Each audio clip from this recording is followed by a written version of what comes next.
নতুন যে রাজনৈতিক দল নাগরিক পার্টির সংশ্লিষ্ট ছাত্র নেতাদের যে কিছু বক্তব্য আমরা শুনলাম, যেটা দেশের মধ্যে একটা চরম উদ্বেগ উৎকণ্ঠার তৈরি করেছে। একেবারে সাধারণ মানুষ থেকে প্রশাসন সর্বত্র একটা আমি অস্থিরতা লক্ষ্য করেছি গত কয়েকদিন ধরে। কারণ তারা আন্দোলনের পরিচিত মুখ, তাদের নেতৃত্বে তাদের ডাকে সকল মানুষ সাড়া দিয়েছিল, সমর্থন করেছিল। তো এই ছাত্ররা যখন একজন পরিচিত ছাত্রনেতা যখন বলছে তার সাথে সেনা প্রধান কিংবা সেনাবাহিনীর এই ধরনের কথা হয়েছে, তারা আওয়ামী লীগকে পুনর্বাসন করতে চায় রিফাইন্ড আওয়ামী লীগ নামে, এটা কিন্তু জাতির মধ্যে একটা উদ্বেগ তৈরি করে। কিন্তু প্রকৃত অর্থে আমরা যেটা সেনা সদরের বিবৃতিতে জানতে পারছি, ছাত্র নেতারাই আগ্রহ নিয়ে কিন্তু সেনা প্রধানের কাছে মিটিং করতে গিয়েছিলেন। সেনা প্রধান তাদেরকে ডাকে নাই, কারণ সেনা প্রধান প্রোটোকলে এই ছাত্র নেতাদের ডাকার কথা না। এবং এই গণ অভ্যুত্থানে সেনাবাহিনীর অত্যন্ত একটা পজিটিভ এবং সাহসী ভূমিকা ছিল, যে গণ অভ্যুত্থানের শেষ দিকে 90-এ যেমন জেনারেল নুরুদ্দিন সাহেব স্বৈরশাসক এরশাদকে বলেছিল যে মিস্টার প্রেসিডেন্ট, আমরা জনগণের বুকের উপর পাড়া দিয়ে জনগণের উপরে গুলি চালিয়ে আমরা আপনাকে ক্ষমতা রাখতে পারবো না।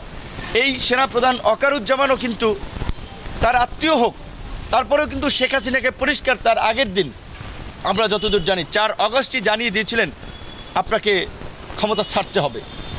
তো সেই সেনাপ্রধানকে নিয়ে নতুন করে বিতর্কিত করা কিংবা সেনাবাহিনীকে জনগণের মুখোমুখি দাঁড় করিয়ে দেওয়া বা সেনাবাহিনীর সাথে একটা কনফ্লিক্ট তৈরি করা, এটা উদ্দেশ্য প্রণোদিত।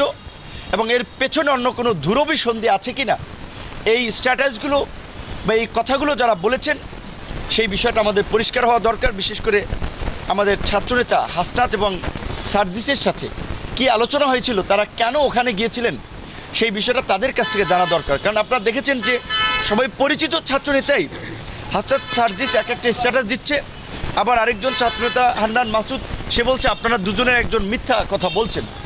তাহলে হয়তো তাদের দুজনের একজন সেনাবাহিনীকে নিয়ে মিথ্যা কথা বলছে, নাহলে তারা যেটা বলছেন সেটা সত্য।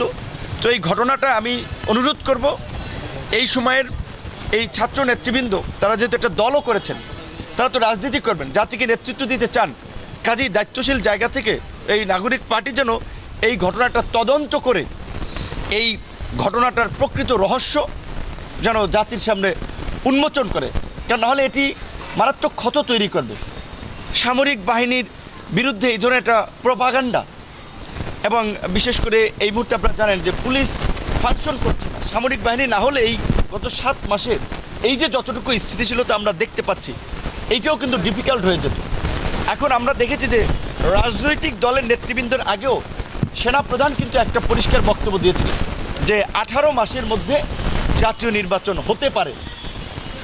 আমরা রাজনৈতিক দলসমূহ এই অভ্যুত্থানের অংশীজনরা শুরুর দিকে আমরা পরিষ্কার একটা বক্তব্য দিয়েছিলাম যে কোনো ক্ষমতার পরিবর্তনের জন্য, কাউকে এমপি মন্ত্রী বানানোর জন্য এতগুলো সাধারণ মানুষ জীবন দেয় নাই, এই সংগ্রাম করে নাই।